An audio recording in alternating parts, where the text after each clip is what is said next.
Alright folks, listen up. So as a follow-up to my previous post on standards, today I want to talk about something a little bit different, and that's personal accountability. So simply put, accountability is adhering to those standards that you set for yourself.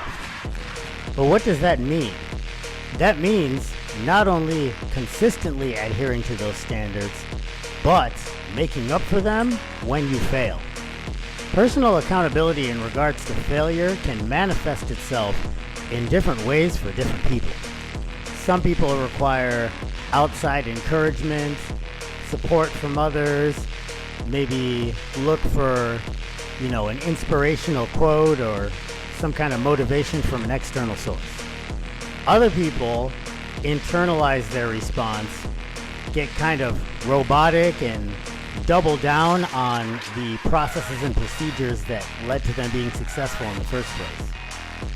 Sometimes the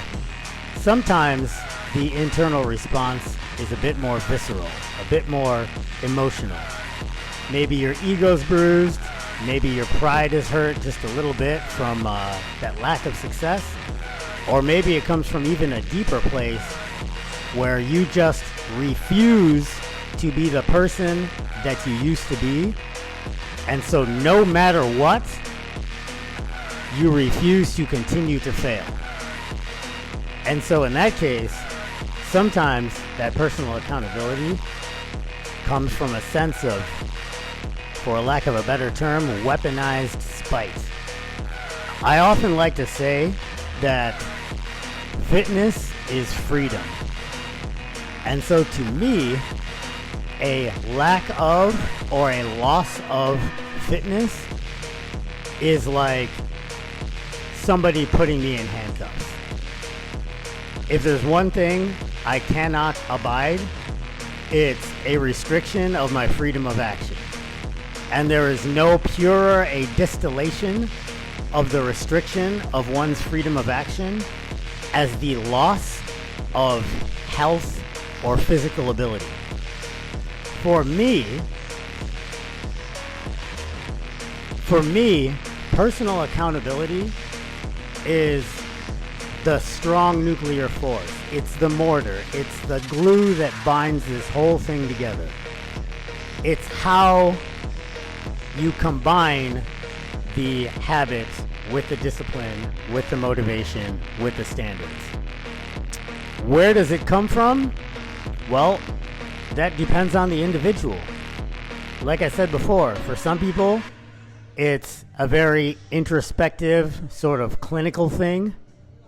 For others, they're more extrinsically motivated. But for me, I'm fueled purely by spite. I refuse to ever be the overweight kid with asthma again. And I refuse, even more so, to be a broken, past my expiration date, tired old warfighter. Time is the one opponent that we just can't beat. And fatigue is the final arbiter of that match. But that doesn't mean that you can't stay in the fight until you hear that final bell. So what accountability means to me, at the end of the day, is setting those standards, however high and however uncomfortable, that force me to become the person that I know myself to be. So set high standards and hold yourself accountable. Thanks for supporting the channel. Consistency is a superpower. Stay in the fight.